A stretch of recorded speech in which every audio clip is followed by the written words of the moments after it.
O aborto, o casamento entre pessoas do mesmo sexo, crise, Saramago, o voto, pecados.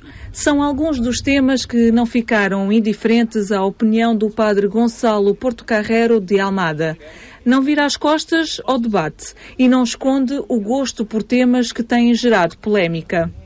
Talvez tenha um gostinho pela polémica, não é? Sinto que, de facto, há temas que são especialmente interpelativos e que é necessário, não é, uma resposta. E por isso tenho-me tentado aventurar, não é, nessas águas um pouco turbulentas, não é, mas em que creio que é necessário estar também, não é? Mas sempre numa atitude de grande respeito por todas as pessoas, não é? Qualquer que seja a sua opinião, mas também de grande coerência com aquilo que é a defesa da Igreja Católica. Resultado dessa participação no debate público, o livro Histórias e Morais, que antes passou pelas páginas de alguns jornais. Foram, sobretudo, textos publicados recentemente na imprensa nacional, portanto, sobretudo no Público e também na Voz da Verdade, onde escrevo mensalmente, e também recolhi alguns textos dispersos que tinha publicado noutros sítios, no West Porto, nas Notícias, etc., né? E que vinham também a propósito. Né? Diante da troca de argumentos, as crónicas publicadas quiseram esclarecer posições defendidas pela Igreja Católica. Não é só, por assim dizer, para católicos, para pessoas crentes, mas pode ser também uma interpelação para todos aqueles que não conhecem a doutrina da Igreja e que muitas vezes são confrontados com ataques ou leituras, por assim dizer, menos simpáticas e para as quais podem não ter uma resposta óbvia. Nas páginas deste livro, argumentos que sustentam a atualidade da doutrina católica, quando em causa estão temáticas relacionadas com a ética pessoal e familiar. Hoje em dia, de facto, a doutrina cristã é muitas vezes posta em causa nessa perspectiva, não é? É uma ideia de que o cristianismo é, porventura, uma forma possível de viver, mas já um pouco ultrapassada e talvez um pouco contrária à liberdade que hoje se vive. A minha intenção foi também um pouco essa, não é? De fazer ver que a vida cristã é uma vida na abundância, não é? E que a vida cristã tem todo o seu sentido e que muitas vezes a argumentação que se utiliza em contra daquilo que são as normas cristãs é uma argumentação falaciosa. A sustentar a proposta da moral católica, a necessária existência de normas a regular qualquer sociedade. Sociedades que não tenham morais, porque não há sociedades que não tenham regras. Uma sociedade que não tivesse moral não teria regra, logo não seria sociedade, seria uma pura anarquia.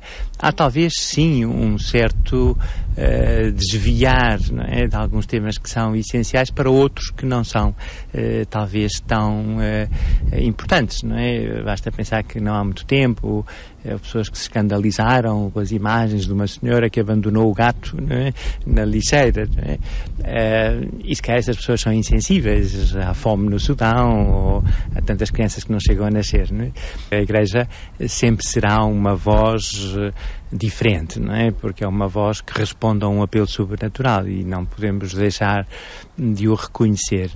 Mas, no fundo dos homens, não é? De todos os homens, até daqueles que podem parecer mais desviados, mais perdidos, até daqueles que podem parecer mais inimigos da fé cristã, há um desejo profundo da verdade, há um desejo profundo do amor. E isso é uma realidade que não podemos curar.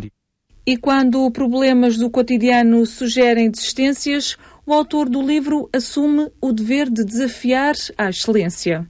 Talvez nós hoje vivamos tempos de um grande ceticismo em relação ao próprio homem, né?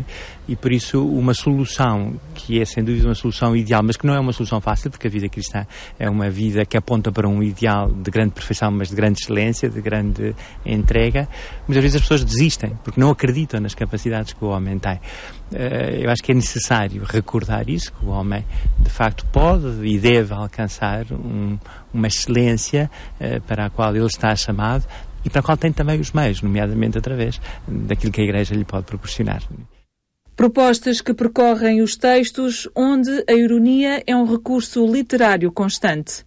Há uma saudável irreverência, por assim dizer, né? Às vezes, pronto, aliás, até na introdução do livro, digo exatamente isso, que o livro é perigoso para as pessoas que são politicamente corretas, não é? Porque vão encontrar uma série de argumentos, de razões que talvez as possam indispor, não é?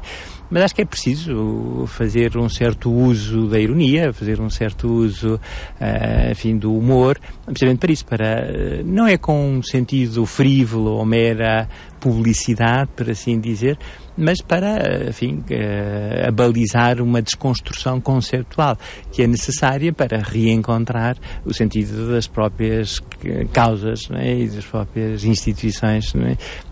Sobre as quais, de facto, escrevo.